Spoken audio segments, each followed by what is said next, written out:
Alors, la lecture biblique d'aujourd'hui se trouve dans Apocalypse, chapitre 3, et versets 14 à 22.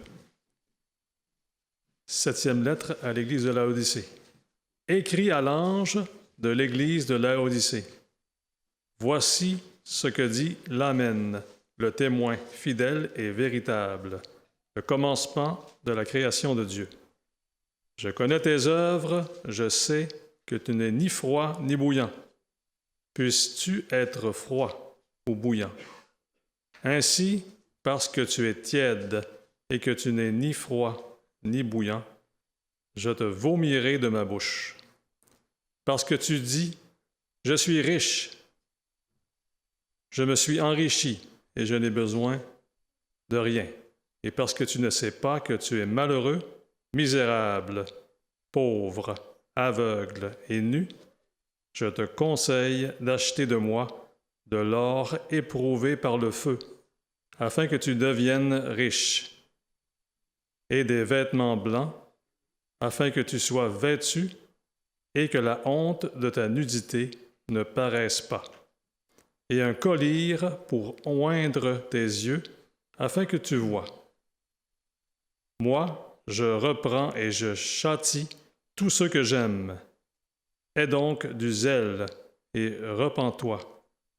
Voici, je me tiens à la porte et je frappe. Si quelqu'un entend ma voix et ouvre la porte, j'entrerai chez lui, je souperai avec lui et lui avec moi. Celui qui vaincra, je le ferai asseoir avec moi sur mon trône, comme moi j'ai vaincu. Et me suis assis avec mon Père sur son trône. Que celui qui a des oreilles entende ce que l'Esprit dit aux Églises. Que Dieu bénisse sa parole. Et maintenant, nous allons nous asseoir pour le cantique, le chant d'adoration, numéro 512.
Apocalypse Now.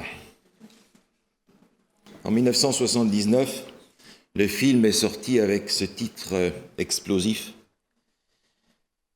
Sur une toile de fond de guerre du Vietnam, les auteurs de ce film ont retracé toutes les atrocités les plus étonnantes de la guerre.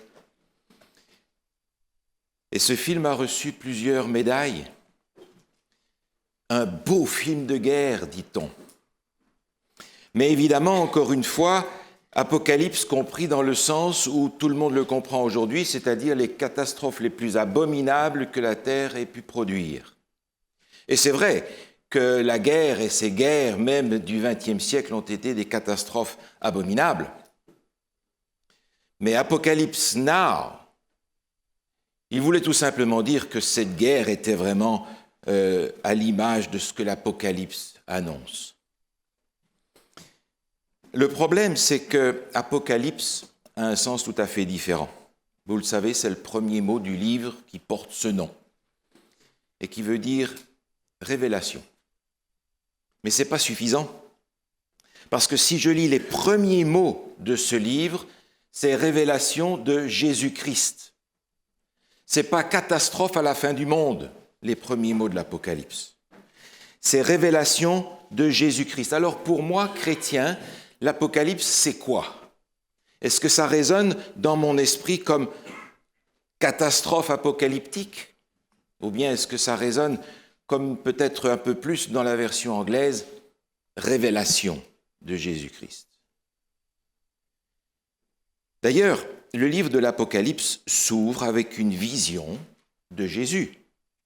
Jean est en vision. On a l'impression que l'Apocalypse, c'est une seule vision qui dure longtemps, avec 7 morceaux, mais ce n'est pas moi qui les ai faits, c'est lui. Mais la première chose que Jean voit, après avoir entendu une voix, c'est une vision de Jésus que l'on peut comparer à ce que l'on trouve dans le livre d'Ézéchiel, par exemple. Et l'on comprend pourquoi le livre commence de cette façon-là, révélation de Jésus-Christ. Et la révélation de Jésus-Christ commence par une vision de Jésus-Christ. On a dans la première partie de ce livre des choses que nous connaissons bien, c'est le texte que Jésus envoie, cette lettre que Jésus envoie aux 7 églises. Les gens de mon âge sont nostalgiques de l'époque où on recevait des lettres, pas des emails. Je veux dire des lettres avec une enveloppe écrite à la main, l'adresse et un timbre qu'on colle dessus. On recevait des lettres. Aujourd'hui, dans notre boîte à lettres, il n'y a que de la publicité ou des factures. C'est pas intéressant. Non, mais des lettres. Et les facteurs de ces lettres de Jésus sont les prophètes. 7 lettres. Et ces 7 lettres vont faire le diagnostic et la description de l'Église entre la première venue de Jésus et la deuxième. Et nous attendons pour sûr la deuxième venue de Jésus. Il y a donc une lettre qui est pour nous, c'est la lettre à l'Église de Laodicée que nous venons de lire dans la lecture biblique que certains d'entre nous connaissent presque par cœur. Une lettre très importante.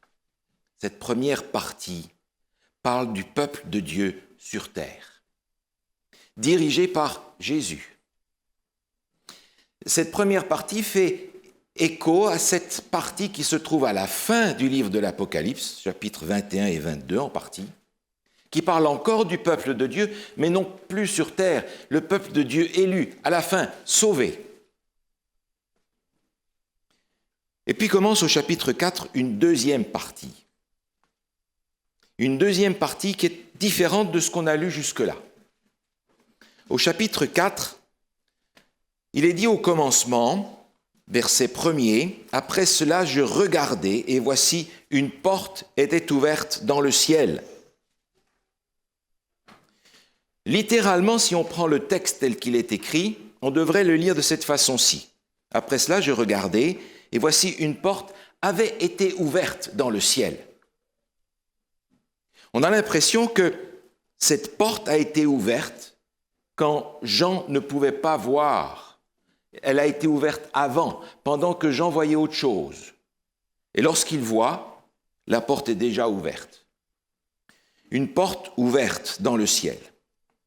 Alors, si l'on recherche dans les Écritures le sens de la porte, on a beaucoup de textes, et j'en prendrai juste quelques-uns qui sont symptomatiques. Vous pourrez vous amuser à trouver un nombre incroyable d'autres textes qui associent la porte avec quelque chose d'important.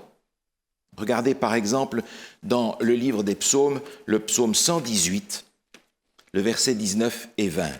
Psaume 118, versets 19 et 20.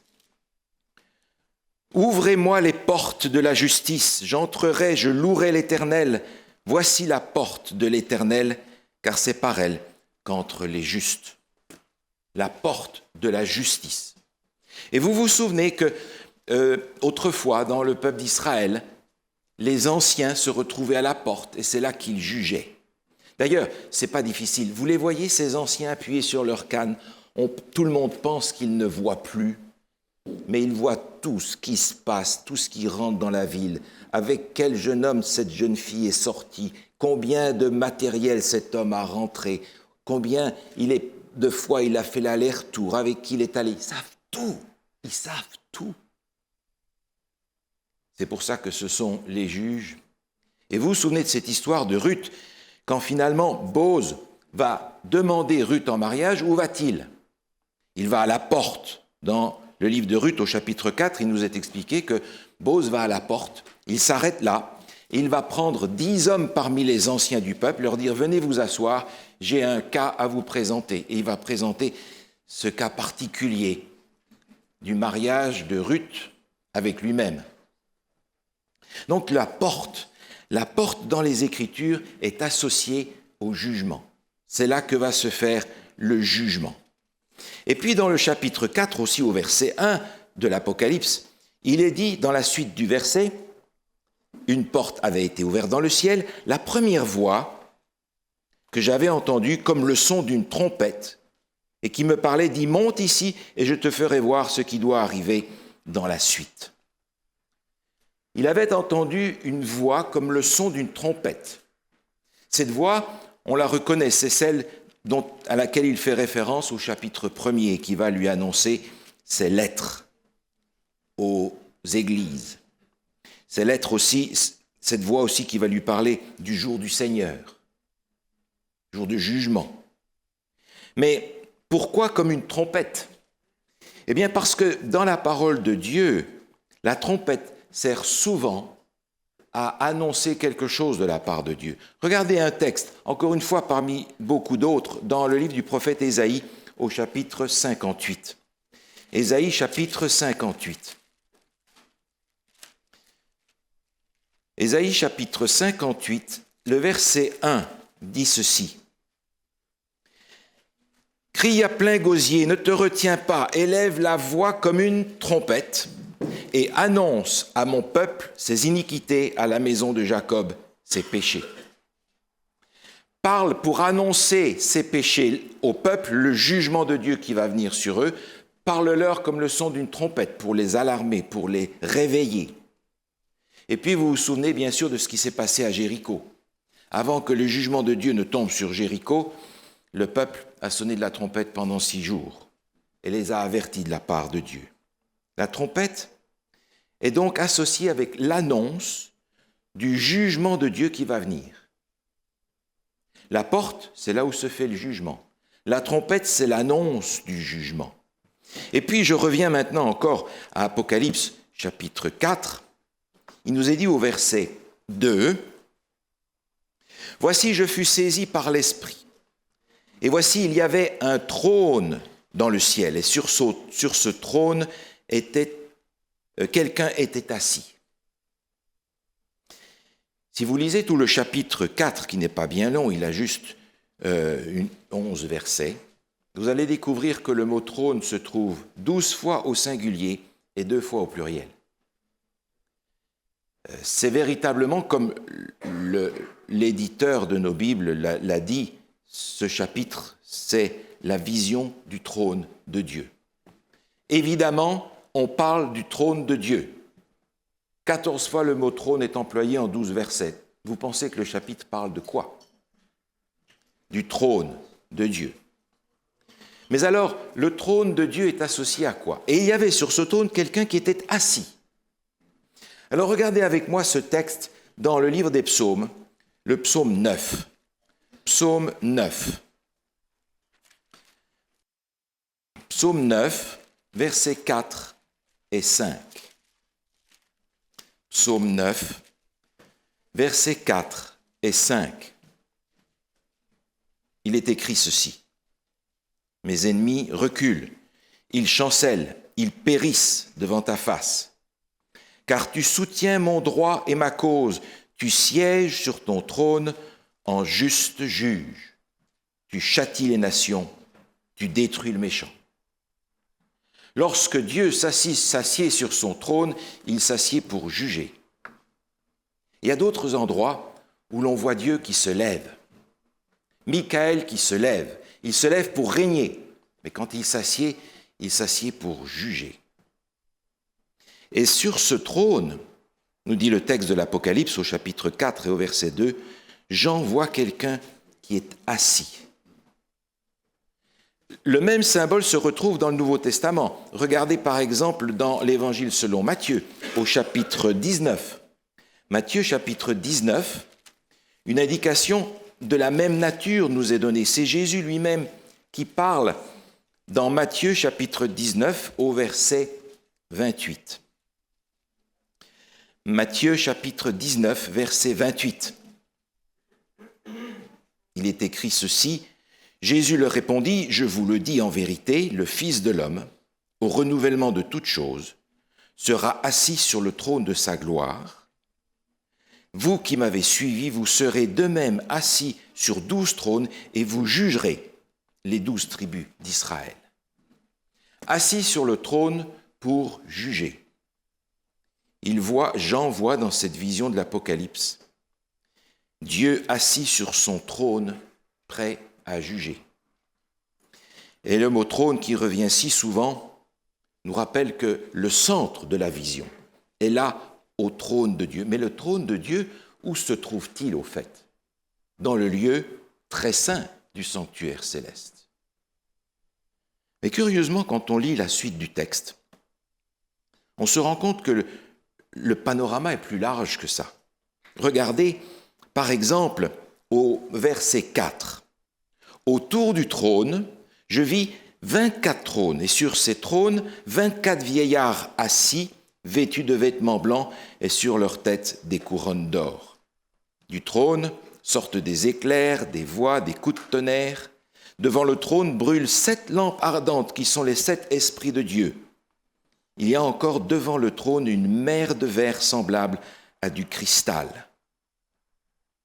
Plusieurs symboles qui nous rappellent ce que nous connaissons déjà. Il nous est dit, par exemple, ici dans ce texte, qu'il y a des éclairs, des voix, des tonnerres. Vous vous souvenez, par exemple, que le psaume 29 est appelé dans la tradition juive le psaume des 7 tonnerres. Parce que 7 fois l'expression « la voix de l'Éternel » est utilisée dans ce psaume.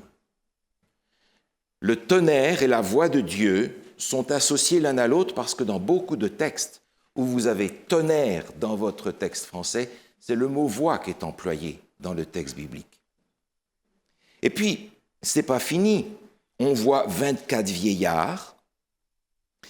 Et lorsqu'on regarde le sanctuaire qui a été construit par Moïse, on découvre que dans le lieu très saint, il y a 24 planches qui sont là pour former la partie arrière du sanctuaire. Il est aussi question, un petit peu plus loin, de 4 êtres vivants. Et le lieu très saint était fermé du lieu saint par un rideau qui était porté par 4 colonnes. Et puis on découvre aussi qu'il y a 7 lampes, le chandelier à 7 branches qui se trouve lui dans le lieu saint. Et puis il est question de la mer de verre. Si vous allez dans le livre de l'Exode, dans le livre des rois, au chapitre 7, vous allez voir que la description qui est faite de la cuve des ablutions, elle est faite en parlant de la mer, une mer d'airain. Cuve des ablutions, une mer, c'était un grand réservoir, vous vous souvenez, il y avait 12 bœufs en bronze qui portaient cette énorme masse de bronze qui contenait de l'eau pour les ablutions des prêtres. Mais c'était quand même pas une grande mer, on a des mers plus grandes que ça ici. Mais on l'appelait la mer. On a l'impression, quand on lit ce chapitre, qu'on est en plein dans le sanctuaire céleste. Et que du trône de Dieu, on voit tout le sanctuaire. Et ce n'est pas étonnant parce que dès le premier verset, il nous est dit une porte avait été ouverte dans le ciel. Une porte avait permis de voir toute la perspective du sanctuaire. Parce que Dieu s'est assis sur le trône de son jugement dans le lieu très saint. On voit donc tout le sanctuaire ouvert et le trône de Dieu. Et puis, on ne s'étonne pas non plus parce que quand on regarde le contexte, tout nous porte vers cela. Et on se demande quand donc cette porte s'est-elle ouverte dans le ciel. Alors au chapitre 3, nous avons, comme vous le savez, en terminant, la lettre à Laodicée. Mais que veut dire Laodicée? Le mot Laodicée veut dire jugement du peuple. Est-ce que vous avez l'impression qu'il y a un thème commun dans tout ça? Mais à la fin de cette lettre à Laodicée, regardez avec moi le verset 20. Apocalypse chapitre 3, verset 20 nous dit « Voici, je me tiens à la porte et je frappe. Si quelqu'un entend ma voix et ouvre la porte, j'entrerai chez lui, je souperai avec lui et lui avec moi. Celui qui vaincra, je ferai asseoir avec moi sur mon trône, comme moi j'ai vaincu et me suis assis avec mon Père sur mon trône. » Deux mots-clés qui sont dans le chapitre 4 se retrouvent déjà à la fin du chapitre 3 pour nous dire de quoi il va être question. Vous avez remarqué, je me tiens à la porte. Et le verset suivant, il dit, voilà, ceux qui seront vainqueurs avec moi vont s'asseoir sur mon trône. La porte, le trône, qui sont associés aussi au jugement, font écho au nom même de la ville à qui cette lettre est adressée, la ville de Laodicée. Et au chapitre 4, bien évidemment, Jean a une vision ici du jugement qui s'ouvre dans le ciel. Mais quand donc ce jugement s'est-il ouvert?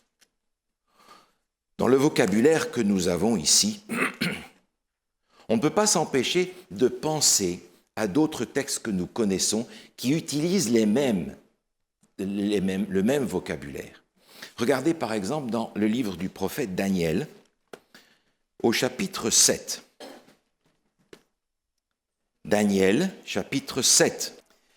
Daniel, chapitre 7, au verset 9, il est dit ceci.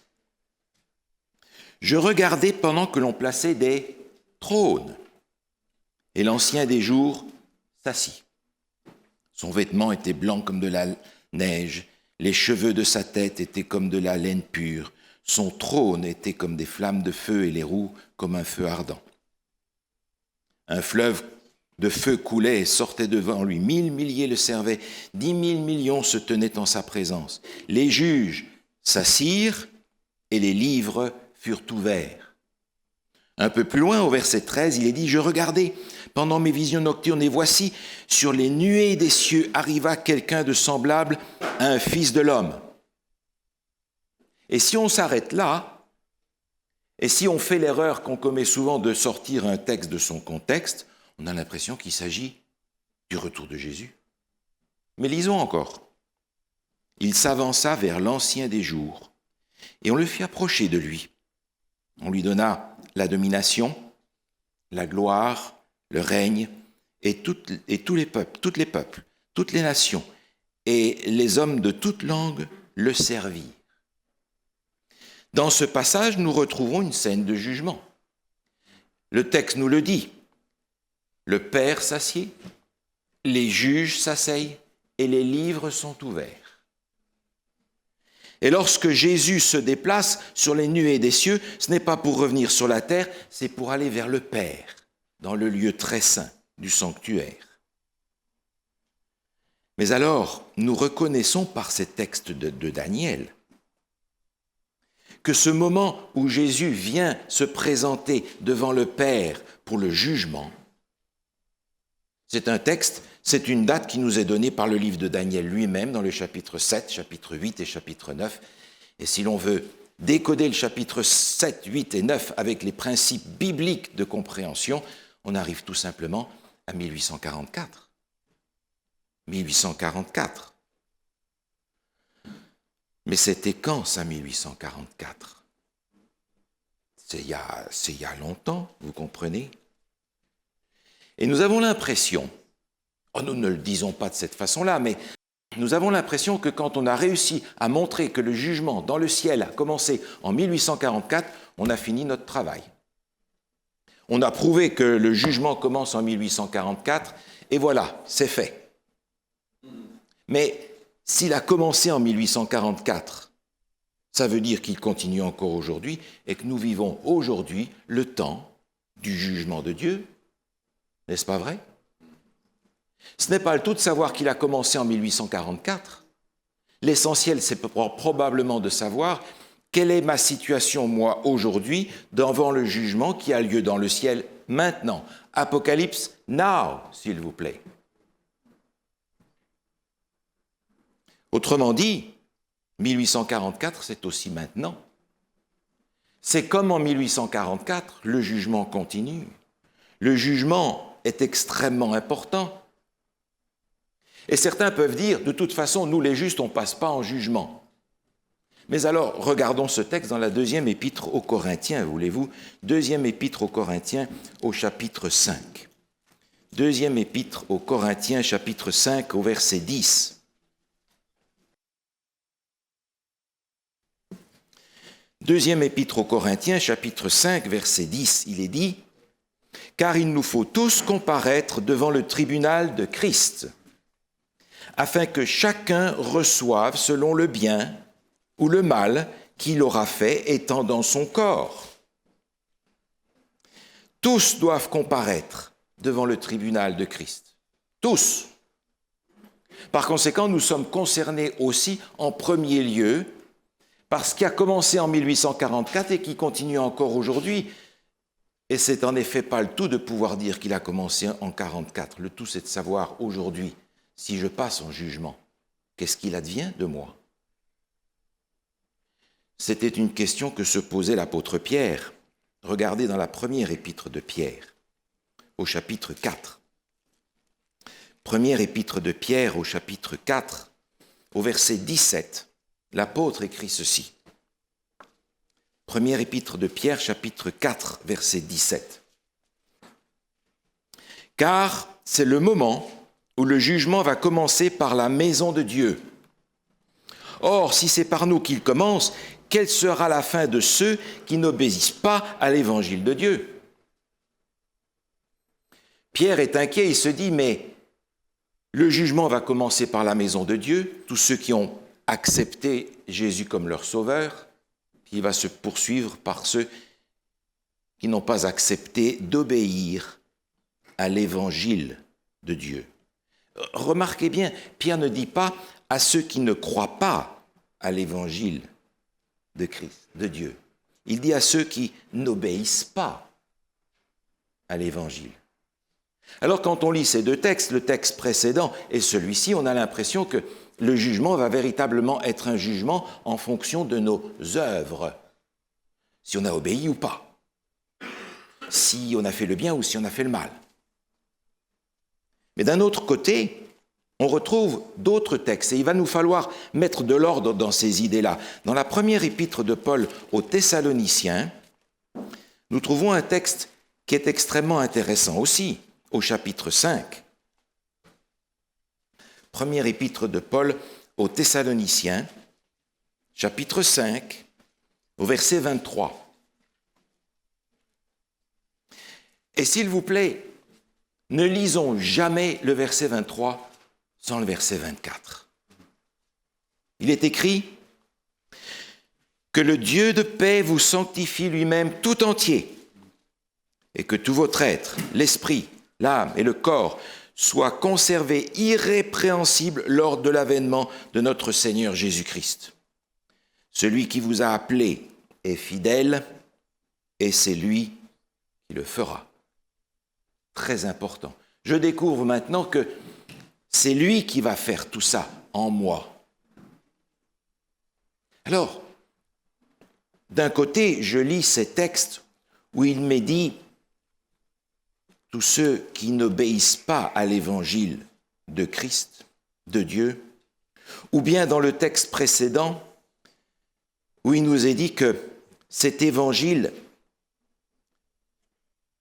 c'est une bonne nouvelle et que des gens n'en ont pas voulu et qu'il nous faut tous comparaître devant le tribunal de Christ, je réalise tout d'un coup, avec vraiment beaucoup d'émotion, que sur ce trône que Jean voit dans Apocalypse chapitre 4,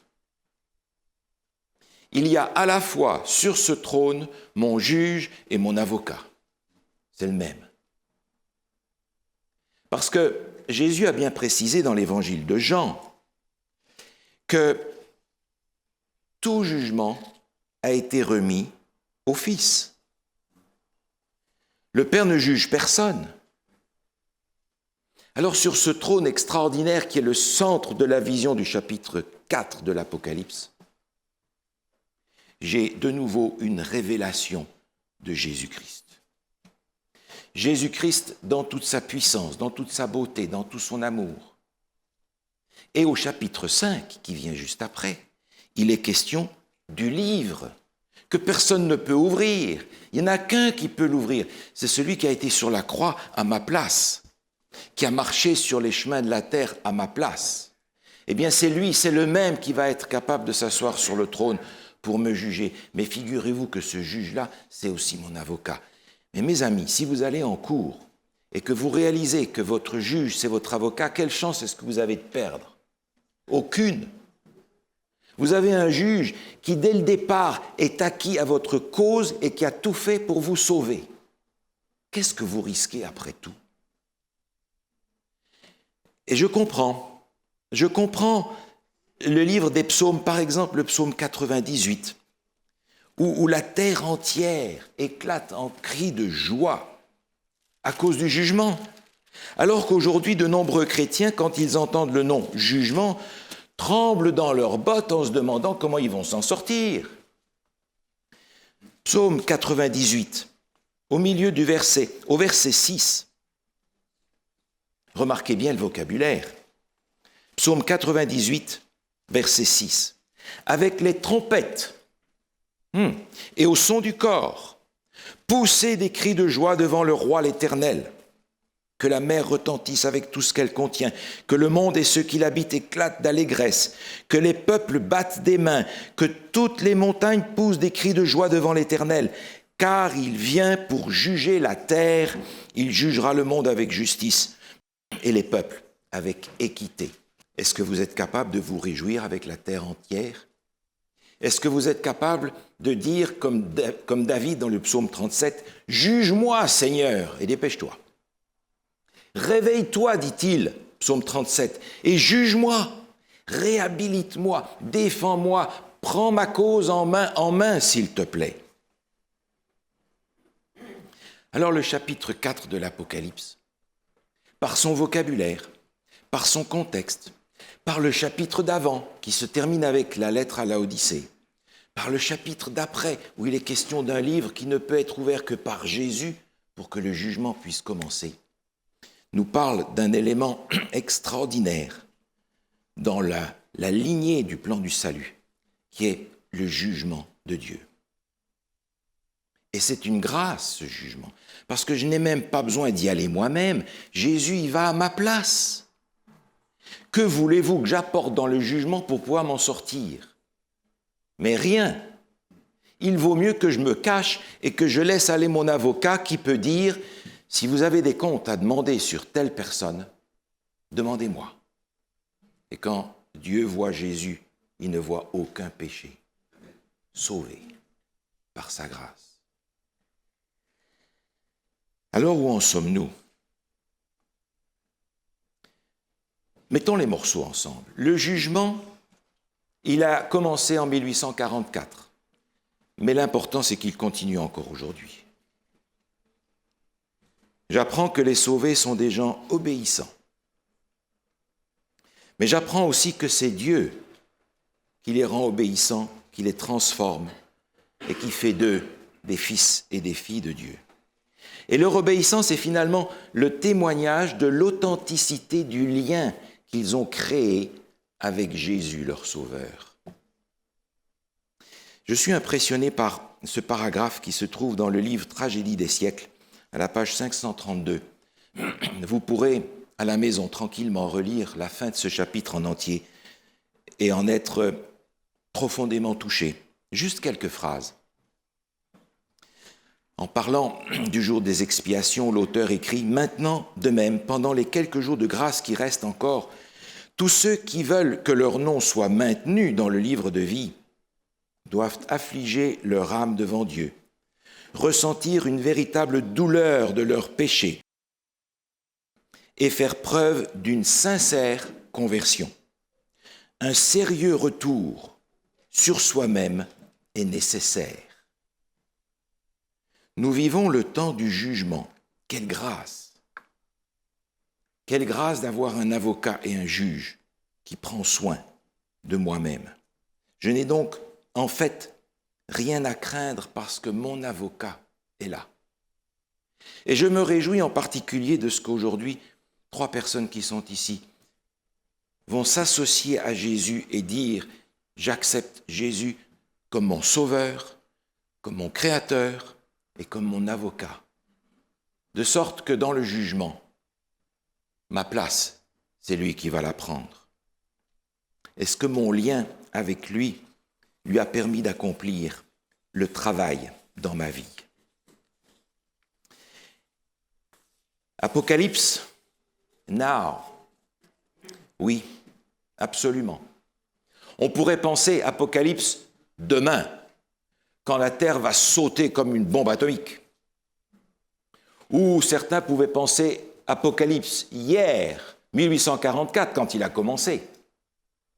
Mais Apocalypse now, parce que la révélation de Jésus-Christ est en train de se faire sous nos yeux par le jugement.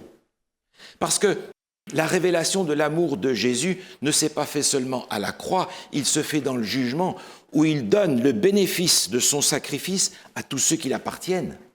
C'est aussi dans le jugement que se déploie dans une grande dimension l'amour de Jésus pour chacun de ceux qu'il a acceptés par une conversion sincère. Apocalypse now. Mais Apocalypse now aussi dans un autre sens, parce que est-ce que moi, je suis une révélation de Jésus aujourd'hui? Est-ce que j'ai réussi à laisser Jésus faire en moi une révélation de ce qu'il est? C'est une question à laquelle je dois répondre et je me rends compte, comme vous-même, que je suis un chantier inachevé. Un grand chantier de transformation qui a encore beaucoup de travail à recevoir. Mais j'ai une promesse. J'ai une promesse pour survivre Apocalypse now. Elle se trouve dans Philippiens, où il nous est dit que le Seigneur Jésus lui-même va achever en chacun d'entre nous cette œuvre qu'il a commencée, de sorte que nous soyons prêts pour le jour de sa venue. Qu'il en soit ainsi. Amen. Levons-nous, si vous voulez bien, pour chanter le dernier cantique. Amis, sois fidèles.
Notre Dieu, notre Père, merci pour ce message qui nous rappelle que le jugement qui a lieu présentement dans le ciel est une bonne nouvelle et que pour tous ceux qui ont donné leur vie au Seigneur Jésus, nous sommes appelés des citoyens des cieux. Je prie, Père, pour que nous soyons trouvés fidèles lorsque tu reviendras, que tu puisses affermir chacun d'entre nous, les auditeurs qui nous suivent, et que cette œuvre de transformation dans nos cœurs puisse être menée à la perfection, selon ta perfection, Seigneur, et en ton temps. On te donne nos cœurs de nouveau, on t'en prie. Prends-les, purifie-les et garde-les purs, et que tout soit fait pour ta gloire. Nous t'en prions, par le nom et les mérites de Jésus, notre Sauveur et Seigneur. Amen.